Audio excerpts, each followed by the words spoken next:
Because I don't like to do a lot of bios with somebody introducing me. It just takes forever. I can tell you who I am and what I do in just a few seconds, and we get into the red meat. So, owner, broker, San Antonio and Austin. We manage about 900 plus single family homes. Most of the property management, I've started the host of the Property Management Mastermind podcast. We're up to episode 883 now. We have a Facebook group called the Property Management Mastermind. That's 6,700 members in that Facebook group. And we just recently started a conference that's going on in March every year called the Property Management Mastermind Conference in Vegas in March every year. First year is going to be this 2020 episode, and then the next 4 years. So I've booked it for the next 4 years in Vegas. So look out, because it's a big risk. All good? Okay, next. All right, a little bit about myself. In a prior life, I was an infantry officer. Went to New Mexico Military Institute and got to do that. Keep going. The family. All right, there's a picture of the kids and us, the worst place on earth, Disney World. Kids. Okay, keep going. All right. Banff, Canada. And there we are, just recently in my office, having a good picture. And so what I like to do for fun, keep going. Love to go on trips, and I like to hunt. And now keep going, a couple more.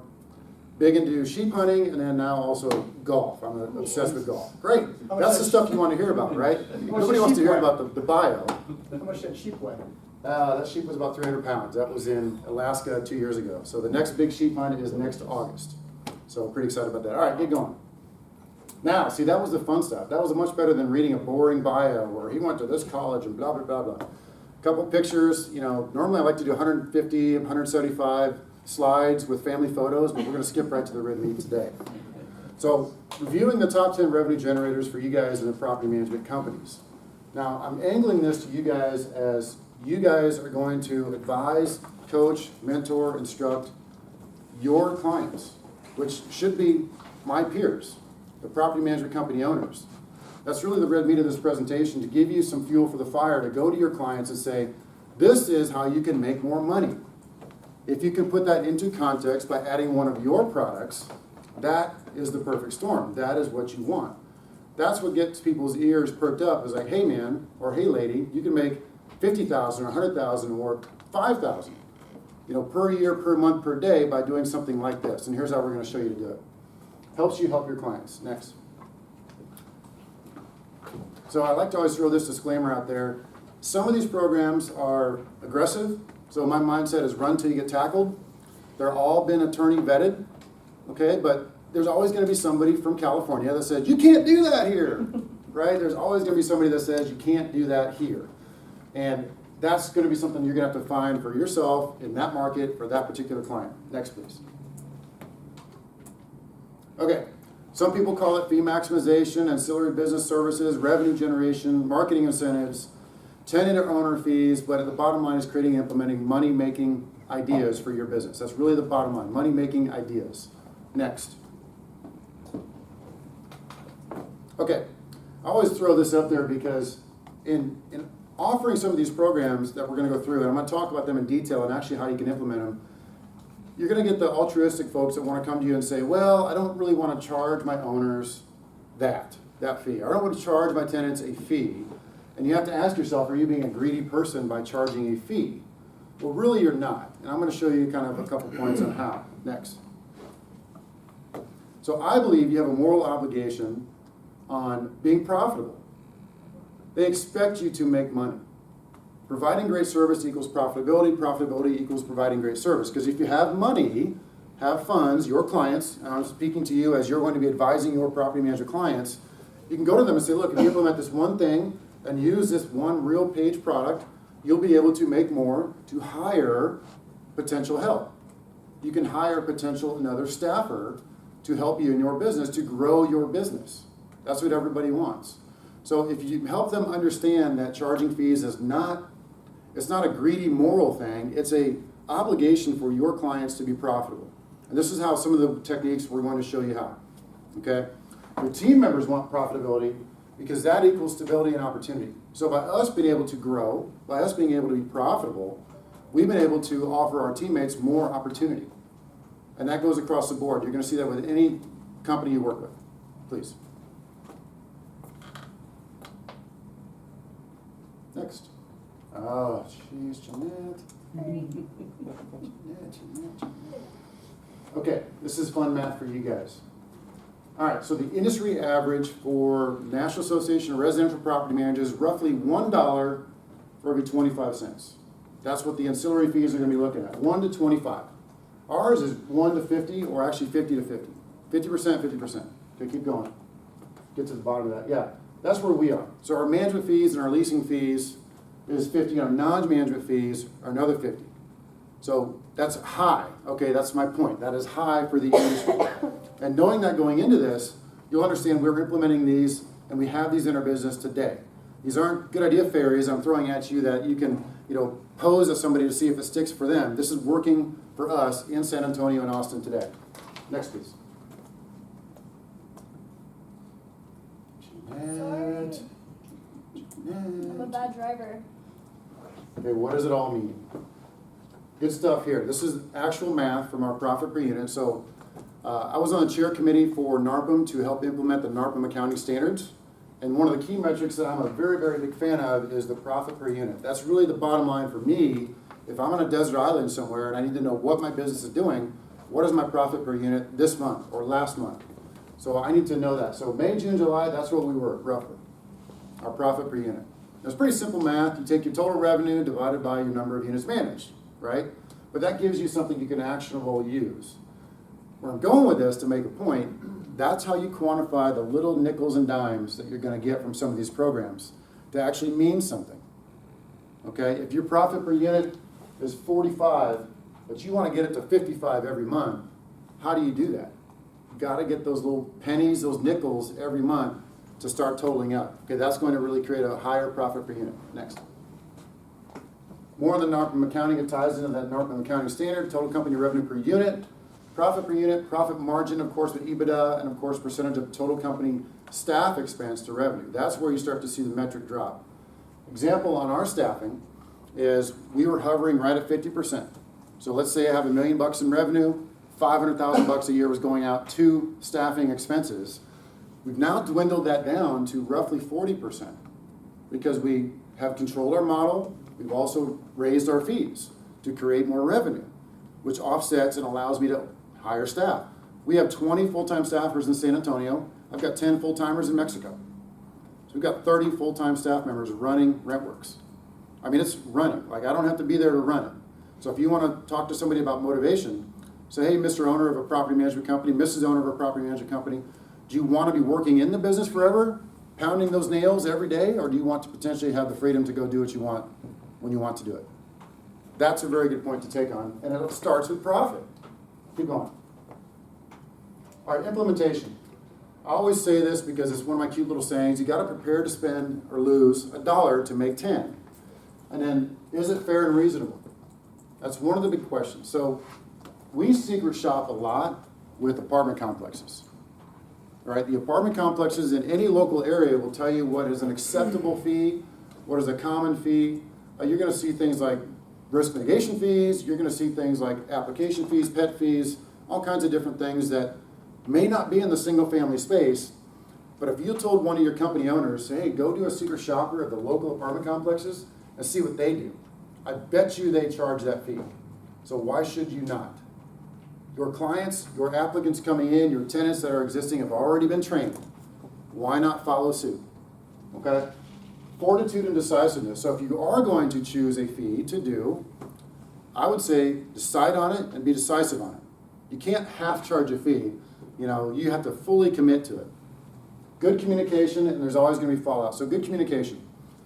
Great example is this. This is not one of my top 10 revenue generators, but a annual fee for a tax compliance fee and or it's a technology fee is what we used to call it, but we turned it into a tax fee. Essentially what it is once a year we charge $20 to everybody, to all the owners, $20, right? A property management company owner, I'm working with Bonnie Barberini. I don't know if anybody knows Bonnie. She attended my session there, pulling back the curtain in Denver, and we talked about that fee. And she went back this week and implemented it. 800 owners, I think she manages, only 2 kick back. But that's good communication because she put it out early to be charged in January. I want that to illustrate the point. It wasn't like I'm smacking a fee on you tomorrow. It's, I'm going to implement this starting 1 January. Today is 1 October. This is 3 months out. And I'm giving you the kind of the warning that I have to charge this tax compliance fee, or whatever you want to call it, once per year for X dollars per one time. That's the communication factor that comes in. Then, of course, taking those two that complained and working with them. Like getting on the phone, getting on the emails, and communicating to them, I have to charge this fee because if I get a 1096 on tax compliance, I'm going to be audited. I have to pay my accountants, I have to pay my CPAs, my attorneys to defend me in getting audited because of a taxpayer identification number that was not accurate. All right? I know it's a long explanation, but I wanted to kind of illustrate that deeply. Keep going. All right, we're getting there, gang. 2 things on implementation. Tie it into your property management agreement handbook. Okay, this is the technique that we use, is all of the property management agreements, we call them PMAs, all of the PMAs reference an owner handbook and or a tenant handbook. And so you're allowed to make changes to the owner or tenant handbook with 60 days notice. So if you're a PMA that you signed today and you need to make a change in 1 January, you put it out to all of your owners that, hey, effective 1 January, I'm making a change to this particular policy. And you're changing the owner handbook. Why is this important? So you don't have to go back and get 800 PMAs signed again. You're changing one thing, one document, and then you're putting out notification. Goes back to that good communication. The other part is I love the 1 January updates. This is something you want to tell your clients is, hey, put it out every January. Make something of a change every 1st of January. So that every 1st of the year, they see you do a video. They see you do a policy update. They see your new newsletter come out that says effective 1 January, you're making these 3 changes or these 1 changes, these 10 changes. So you're getting them accustomed, right? You're getting them used to seeing changes the first part of the year. Anybody like that technique? Seems like a pretty good idea, right? You see it from banks, you see it from credit card companies. Next. All right, number 10. That's like a top 10, right? So these are some of those marginal programs that you may or may not be able to do in certain states. Eviction protection, damage insurance, rent protection, animal protection, all are good opt-in potential programs. And I say it number 10 because the numbers are small. Keep going. So we total around $3,000 to $4,000 per month for those. And those are aggressive programs. Keep going. What I would say is if you have any doubts on those, include them for free. Give them away for free. So we have multi-tier pricing, and that's one of the fees we'll talk about is your pricing model for the business structure. We charge a silver, gold, platinum plan. We have plans for multiple property owners. So we have 4 legit, real good plans. And so on the higher plans, throw those in there, right? Throw them in. Maybe you get a higher percentage. Maybe you get a higher flat fee. That's how you tie those in if you're at all nervous about charging X for eviction protection. Okay, those are some of the good ones. Keep going. And of course, you might be crossing into the insurance realm with some of those, but if you're giving it away for free, you're not crossing into that realm. I love it when for example, we implement all of that. We give away for free in our platinum plan. And we get $250 a month for our platinum plan. That's our flat fee, $250 a month. Pretty good, pretty good plan when you're looking at a $2,000, $2,500, $3,000 a month home in the San Antonio or Austin region. That's a pretty good number, right? And then it goes back to your how much revenue per unit you're getting in. That's where you want to make up with the fees. Keep going. So number 9, drum roll. This is amazing, but almost sickening. So pay attention. Stop. You're killing me. Okay, the owner surcharge fee. This is like a fly swatter to owners, right? This is a genius fee, believe it or not. I stole it from somebody. But essentially in every property management agreement, every single owner in the beginning will pay a surcharge fee. I think ours is $25 a month. Okay, next. We waive that fee once they are insurance compliant. Keep going. So all they have to do is call their insurance company and name RentWerx additionally insured. Once they do that, we remove the surcharge. Okay, keep going. This is a sickening number. That means I have that many owners out of compliance. I mean, it's baffling, okay? The insurance implications are really painful because if they don't name you additionally insured, kind of here's the background on the insurance side to kind of give you full wherewithal why we do this. If they don't name you additionally insured and they get sued, we're not being named in their defense, which means I have to lawyer up, defend myself, and then subrogate and or sue my client, the homeowner, which is a mess, right? So we don't want that. All we want them to be is naming us additionally insured, but getting $2,500 a month is silly. And it's meant to be a deterrent and reflective of the indifference of some owners. It's in our PMA, we talked to them in the beginning, we put that into their faces, say, please make us insurance compliant with your insurance company. Because in case you haven't figured it out, owners don't tell their insurance companies that it's a rental property. Why?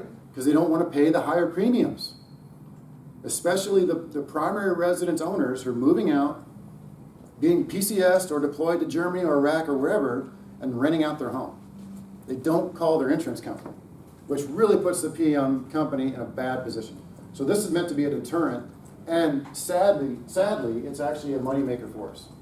Keep going. Number 8, lease preparation fee. Man, I love this fee. I love this fee. Tenant lease signing, every single tenant pays a lease preparation fee. Where did I get this? Every single apartment complex in San Antonio charges this fee. This is not something new. Keep going. No twittering over here. It's charged to all approved incoming tenants. Covers time, energy, resources, and leases. Keep going. Totals around $3,000 a month. Okay, it's the little fees that add up. $3,000 a month, $36,000 a year. That pays for a staffer, or mostly pays for most of a staffer. And that's, again, we on average, that's $3,000 per month. We do roughly around 450 lease agreements a year. That's our pace, that's our average. So you figure there's that much in revenue that we're generating from a $100 lease preparation fee. Is that to the residents or the owners? The residents are paying that. Sorry if I didn't make that clear. So the lease preparation fee is charged to the approved applicant. When they come in and they have to execute the lease agreement. All the apartment complexes do this. There's nothing new for us. Keep on. And number 7, the move-in orientation fee. So we charge every single incoming approved applicant that executes a new lease agreement a move-in orientation fee. Then we go hire a third-party inspector company to come in and do an orientation. So we make a little bit on it, 10, 15 bucks, whatever it could be.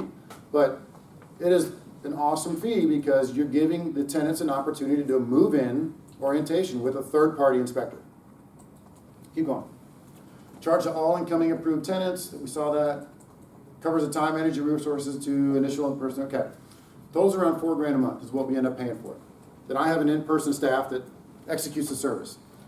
The soft cost of savings is when tenants move in, they call and ask you what? Where is my GFCI? Where do I don't know how to change an air filter. Where is the water shutoff valve? I have a ding in my garage door. I want you to come see it. Well, this move-in orientation is a full-blown inspection. I mean, a visual inspection.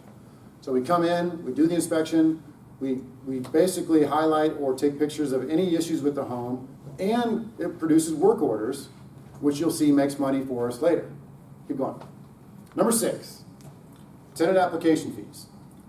Dang, this is not like genius stuff here. Keep going all the way through it.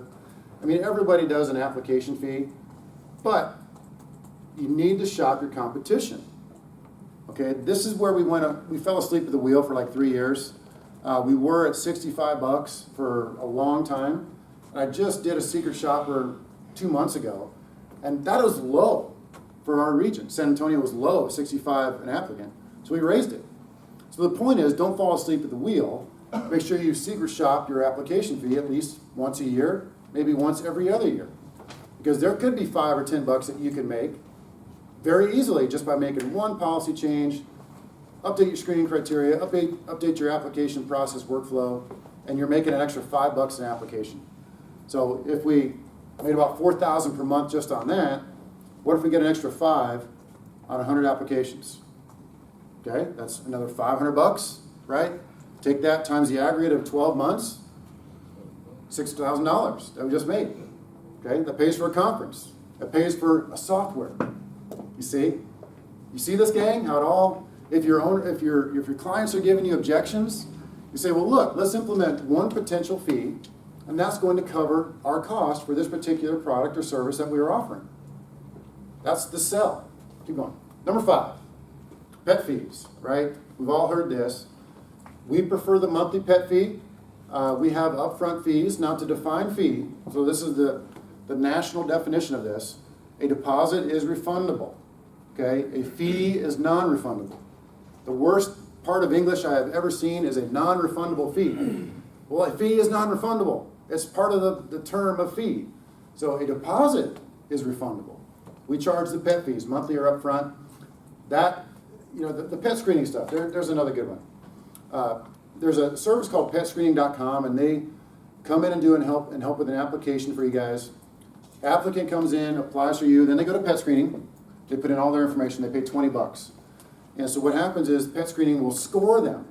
Like you're a 1 paw because you have a German Shepherd puppy, and you're a 5 paw because you have a 10-year-old cat who's declawed. And so the scale of those fees can differ, the 1 paw to the 5 paw. That's potentially a huge moneymaker. We just raised our monthly pet fee to $35 a month per pet. We also do, part of a big campaign, several other things to attract real estate agents. We offer a program to rent to restricted breeds by the tenant coming in. They pay an additional monthly pet fee of $25. They go get an extra insurance liability policy just for that pet, and we allow them to rent from us.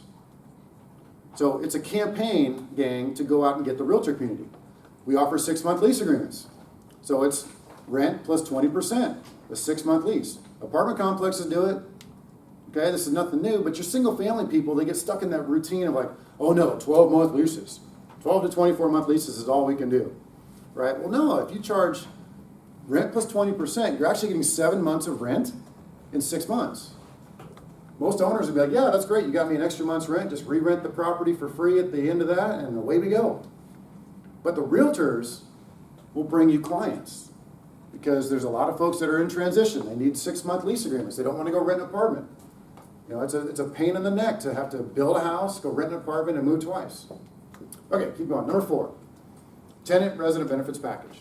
Now, we were talking a lot about this in the first meeting, is we at RentWerx acquired a master insurance policy. So a lot of you folks have heard either in here or around leasing in your own experience that you are obligated to go get renter's insurance. Right? Have you heard this? Anybody? Yes? North, south?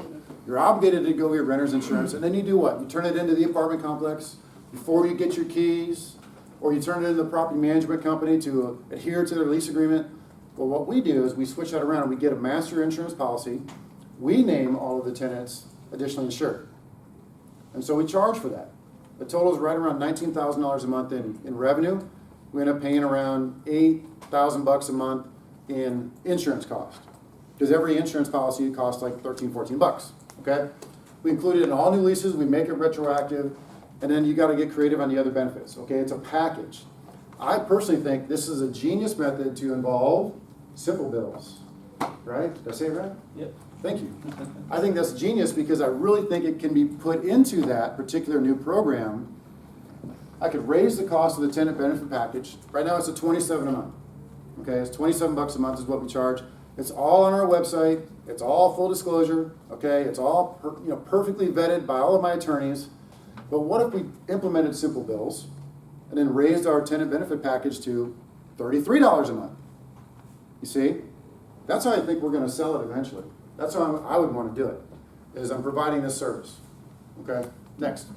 Number 3 is the home sales and real estate brokerage. One of my other giant craziness I can't understand with this industry is property management company owners only doing property management. And my argument is that sales before or sales after are part of the PM process, are part of the management life cycle. You got to sell the investor a home, and when that investor is done managing or owning that home, you have to sell it at the end. So we bring in around $30,000 a month just in sales. Right? San Antonio is a high churn market. We've signed 1,000 units in 3+ years. That's a pretty good, biz dev track record. We think we have a pretty good track record there. However, the churn has been killing us. I mean, just absolutely killing us because it's military city. You know, you got 3 military bases there. You got people coming and going. You got lots of reluctant landlords. Market's hot, so people are selling and the homes are selling. So it's just been a high churn environment. However, we're capturing the sales. We're generating revenue that way. Okay, next. Number 2, maintenance. Giant money here, gang. So what we do is a preferred vendor program. We essentially go to all of our vendors, which we have done. We have a form. We tell them, you're going to be on a preferred vendor program. So you're going to send me an invoice of $100. I'm sending you 90. Right? We discount their invoices by 10%. I believe this is a standard operating fare in your software, correct? Where you can just discount the invoice really quick. All of our vendors have no problem with it. They all agreed to it. We created a form. We need their W-9. Here's your stipulations. Here's your rules of maintenance. Here's your before and after required photos. But we give them all this revenue. I mean, let's think about the air conditioning company that says, yeah, you're going to give me $100,000 of revenue this year. No problem. And all you want is off-the-street pricing. That's all you want. Don't give me the secret squirrel pricing. Just give me the off-the-street pricing. So if an owner calls in and says how much to fix that X, they're going to hear $100. That's what you need. And so that's the program that really works for us. And then, on top of it, you could charge a maintenance oversight fee. Anybody figure this out yet? You're double dipping. Okay, that's very possible and very understandable because when you get sued, who's paying for it? Whose insurance is doing it? Whose software is taking care of the third-party maintenance coordination? Okay, all of that has to come into play and be paid for somehow. So we use a preferred vendor maintenance program. We short the invoices, and then I charge a maintenance oversight fee. Oh, by the way, on the highest plan, the platinum plan, you can waive the maintenance oversight fee. You see? If you really have justifications or you're worried about it, we started to just recently cap the oversight fee. So if somebody doesn't, here's the thing. Here's a scenario that I've painted several times. If you're doing a make-ready, paint and carpet, you know, let's call it $4,000 for fun. 10%, $400 to do what? Make a phone call, 2 phone calls? I mean, that's really not fair in my estimation. So what we started to do is cap it. On that particular work order item, we'll just cap it at $45. We'll charge a minimum of 10%, but cap it at $45 for several plans. Okay? That's how you kind of justify that higher sales plan and getting your owners to potentially go up to a platinum plan. Okay, you're throwing out the maintenance oversight fee. You tracking? You're giving me a scowl. I'm paying attention. You're just mad you brought me coffee, aren't you? You're still mad at me for that. I'm still stewing over that. I know you are. Okay, now I've stalled plenty. You're all waiting for number 1. Waiting for Jeanette. Obviously, it's going to be your management fees, your leasing fees, and renewal fees. Okay, stop right there. Who has ever come across a management company who doesn't charge a renewal fee? That is absolutely insane. Would any commercial brokerage ever do that? I mean, it is baffling. Okay, let's do the math real quick. $1,500 home. You just got a 12-month extension. You just generated $18,000 for that particular owner. And that's not worth a commission? I mean, that's not worth a small little $250 renewal fee or something? A $100 renewal fee? And what we do is we charge both sides. We charge a renewal fee to the tenant. We charge a renewal fee to the owner. Okay, this is all in conjunction with your inspections. Do you screen at renewals? We don't, but we should. And I think that's, the question was, do we screen at renewals? I think we should. It's a little bit more cumbersome, but I think it's a very valuable, has a lot of merit to do that. Because what if their credit changes? Yeah. Are you charging a move-out fee or just a renewal fee? You can charge, we have charged a move-out fee, but what we call it is a security deposit itemization fee. We got to do the security deposit. We got to do their walkthrough. We got to do their itemization. We got to do their inspections. And we have to arrange for their utility crossover. I mean, all these things we have to do potentially. So yeah, there's a little bit of a fee at the end. So the leasing fees, that's another fun one because a lot of management companies don't charge a leasing fee, which doesn't make a lot of sense because they have to go take the pictures, market the property, potentially pay a co-broker commission, and they should be charging something for that. Even a small little marketing fee to the owner, they should be charging for, right?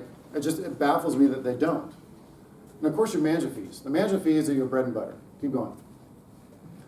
So this is your biggest revenue source. And so we're bringing in roughly $125K a month just on the management fees, leasing fees, and renewal fees. So if you have the management company owners out there, they're, yeah, we charge 10%, like everybody else in their market, right? No big deal. Well, are you charging a leasing fee? No, we're not charging a leasing fee. Why not? Why aren't you? I mean, this could pay for the program I'm asking you to implement in your business. What about a renewal fee? You're not charging a renewal fee, why not? Well, I'm just happy to get a renewal. That's crazy talk. You should be charging a renewal fee. They believe Okay. the owners are going with them, or staying with them as hiring them for property management because they don't charge a renewal fee.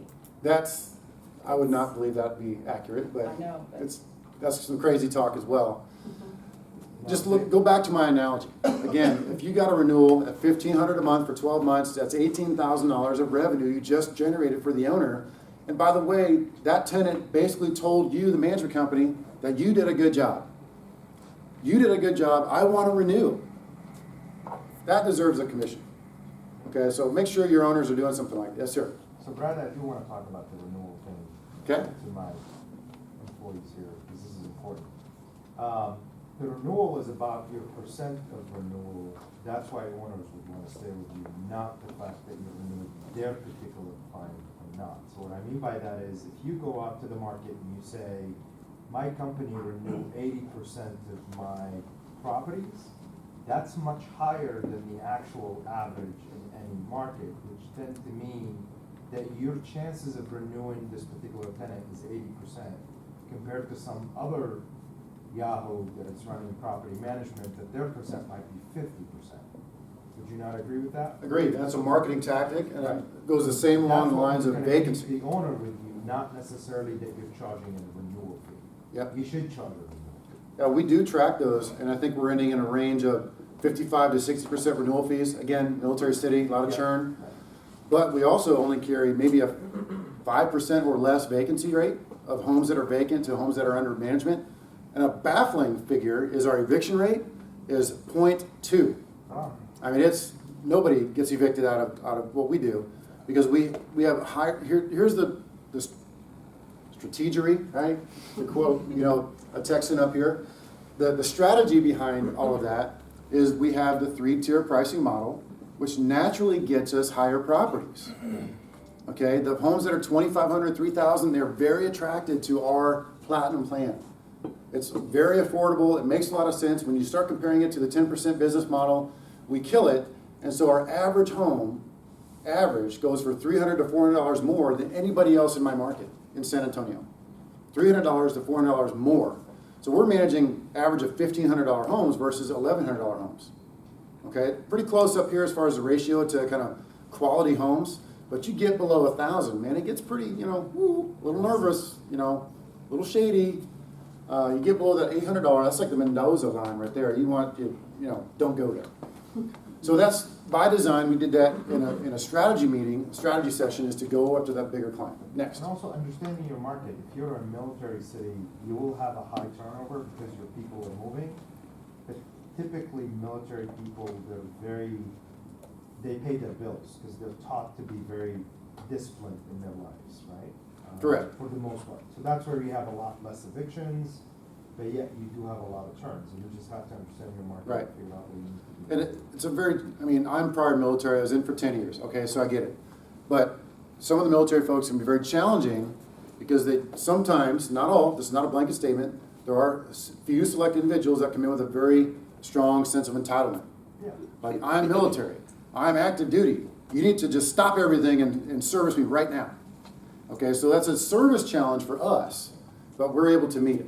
Okay, why are we able to meet it? Because I have good staff that I can pay for by being profitable. See how it all makes sense? Okay, keep going. All right, so the bonus stuff. So one at a time, killing me here, Smalls.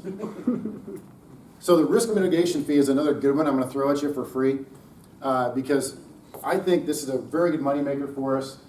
We do a risk mitigation scale. It's all on our screening criteria in our on our website. You can go check it out anytime. Essentially, anybody below a 615 TransUnion tenant score would incur a risk mitigation fee. This is a great program for tenants. The realtor community loves it because otherwise they would not be approved. They would go to another property management company and be denied because they have a 580 credit score. We work with them, charge them a small risk mitigation fee up front, lower their barrier of entry, and still let them rent the home. We still let them rent the home. It's my argument that a good property management company can make a marginal tenant into a great tenant. I hope you understand that because we allow them the systems to pay online. We bulldog them if they don't. And it gives them everything they need to be, they understand everything, it's all in writing, it's all in a lease agreement. So we turn those marginal tenants into really good tenants. Okay, next.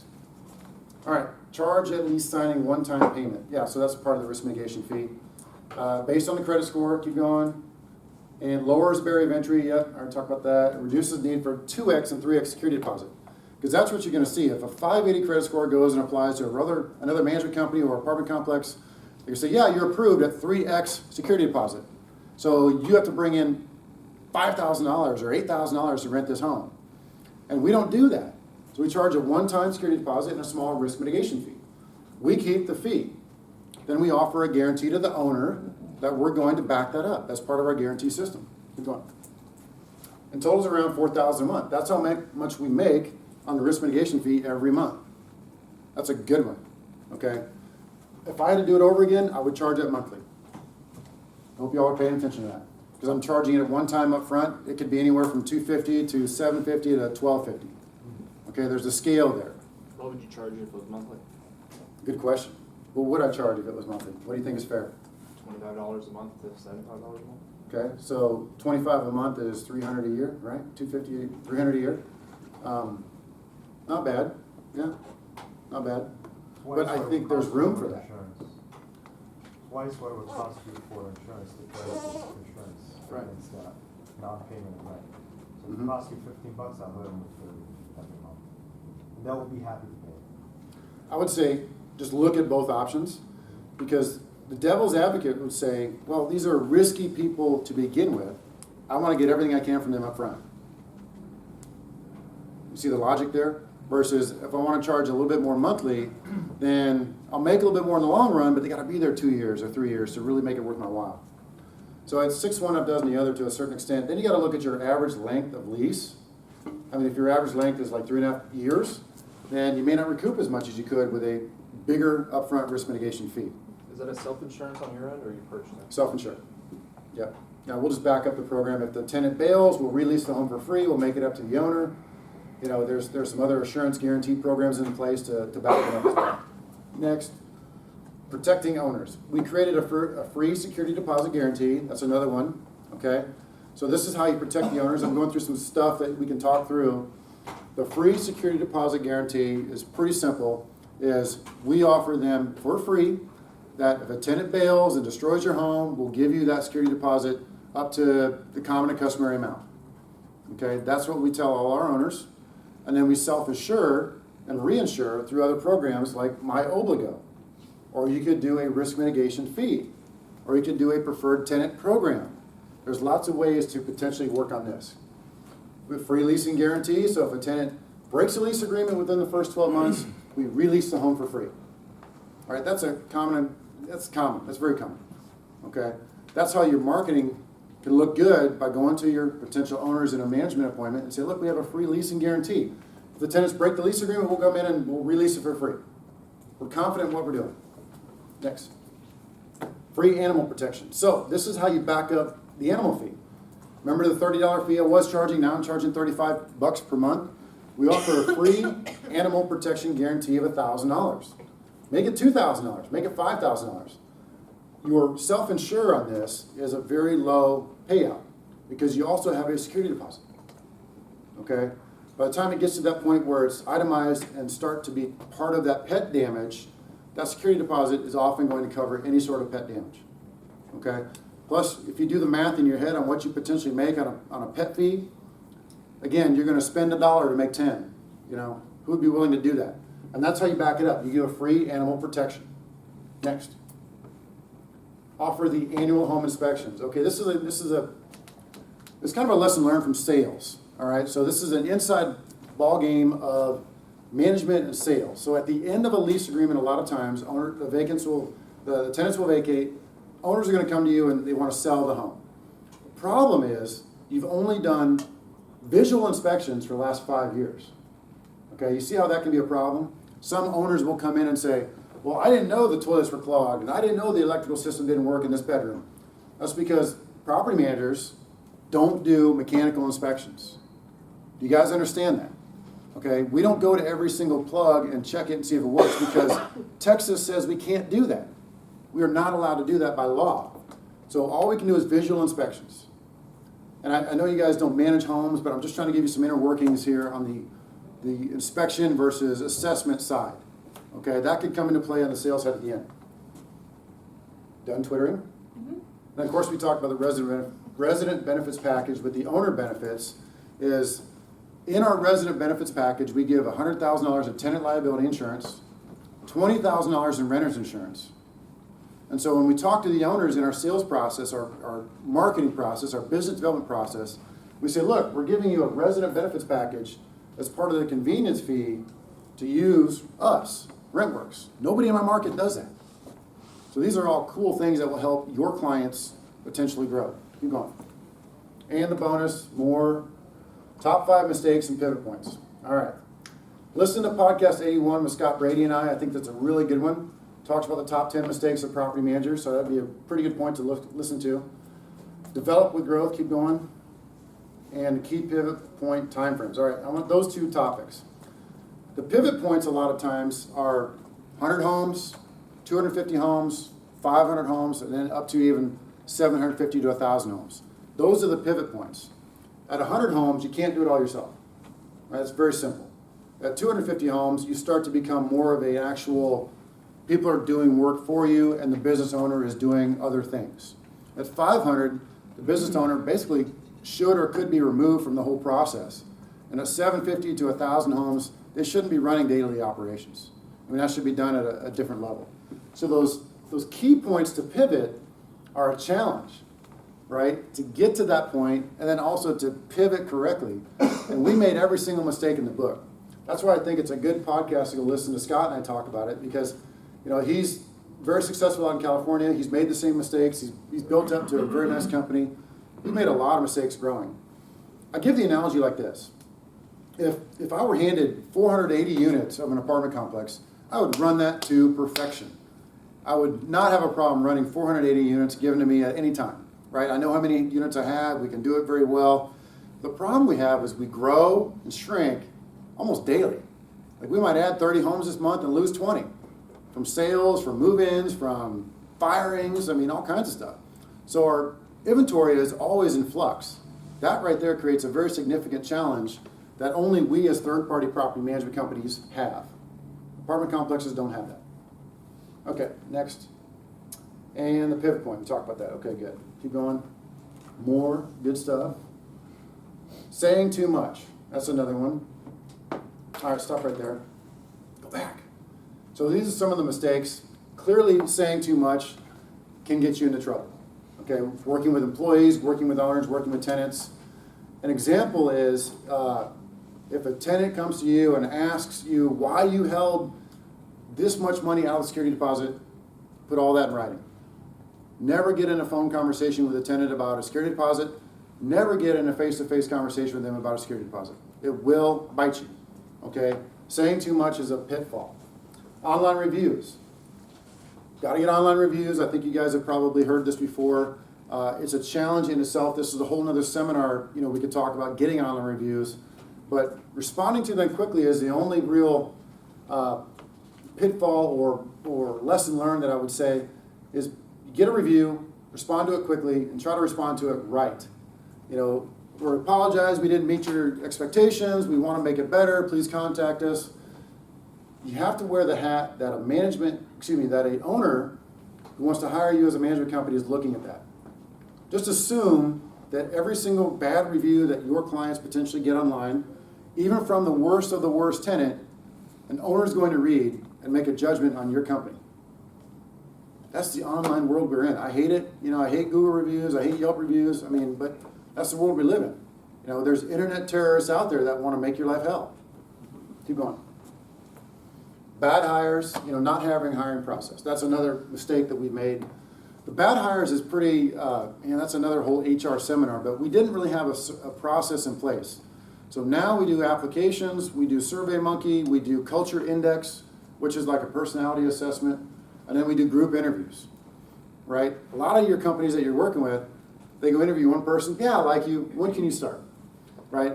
No personality assessment, no application process, barely a resume, and they start working right away, okay?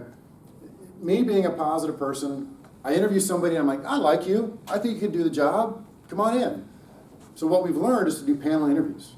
I get some of the other key members in my team to come do a panel interview, and then we might even do a second interview.